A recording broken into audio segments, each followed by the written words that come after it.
अविश्वास प्रस्ताव पर आज लोकसभा में महामुकाबला हो गया, हाई वोल्टेज मुकाबला। कांग्रेस के नेता राहुल गांधी और मोदी सरकार में मंत्री स्मृति ईरानी के बीच में। राहुल गांधी आज दोपहर 12 बजे बोलने आए और राहुल गांधी ने अपने भाषण का अधिकांश हिस्सा मणिपुर की पीड़ा और उसके दर्द तक सीमित रखा। लेकिन उनके भाषण पर तब विवाद पैदा हो गया जब उन्होंने कहा कि मणिपुर में भारत माता की हत्या कर दी गई। राहुल ने इस बात को बहुत जोर देकर कई बार दोहराया कि सत्ता पक्ष की ओर इशारा करके कि आपने मणिपुर में मेरी मां की हत्या की है, भारत माता की हत्या की है, आपने भारत माता को मार डाला, उसका मर्डर कर दिया। अहंकार छोड़ो, नफरत छोड़ो। अहंकार रावण का भी नहीं रहा, ऐसे भी उदाहरण राहुल गांधी ने दिए। अडानी पर ज्यादा तो नहीं बोले राहुल गांधी, लेकिन बस उन्होंने इतना भर कहा कि नरेंद्र मोदी केवल 2 लोगों की बात सुनते हैं देश में, अमित शाह और अडानी, तीसरे किसी की बात नहीं सुनते। राहुल गांधी का ये करीब 38-40 मिनट का भाषण रहा होगा। उसके बाद स्मृति ईरानी खड़ी हुई।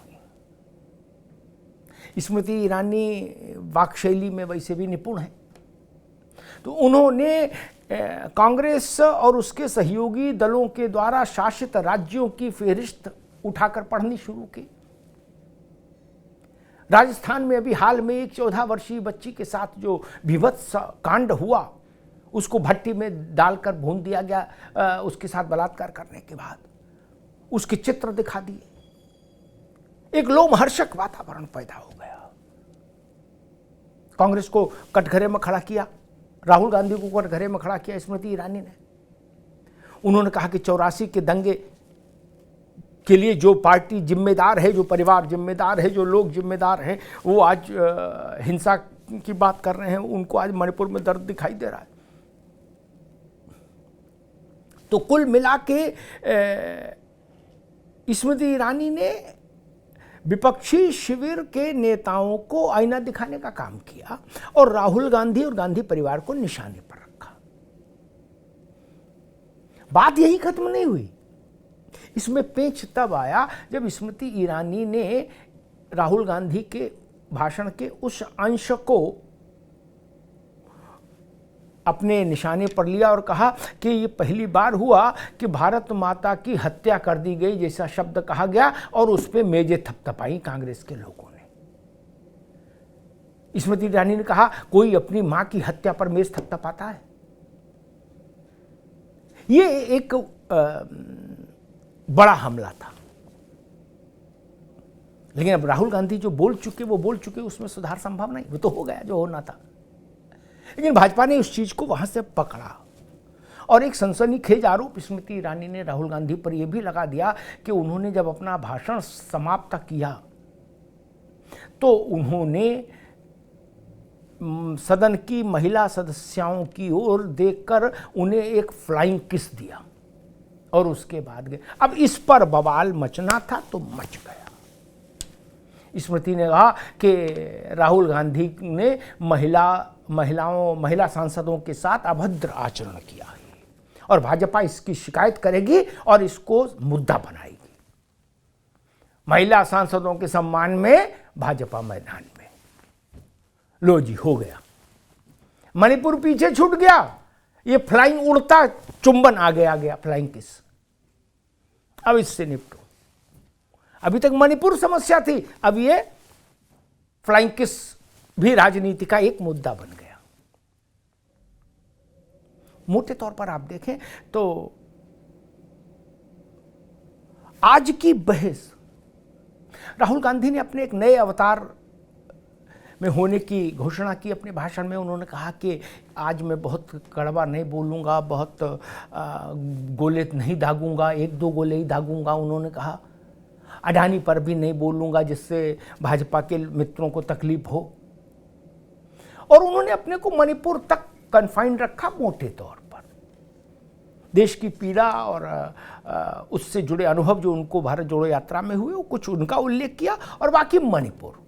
उन्होंने ये भी आरोप लगाया मोदी सरकार पर कि सेना एक दिन में मणिपुर की समस्या का समाधान कर सकती है, वहाँ शांति बहाल करा सकती है, लेकिन मोदी सरकार मणिपुर में शांति नहीं चाहती।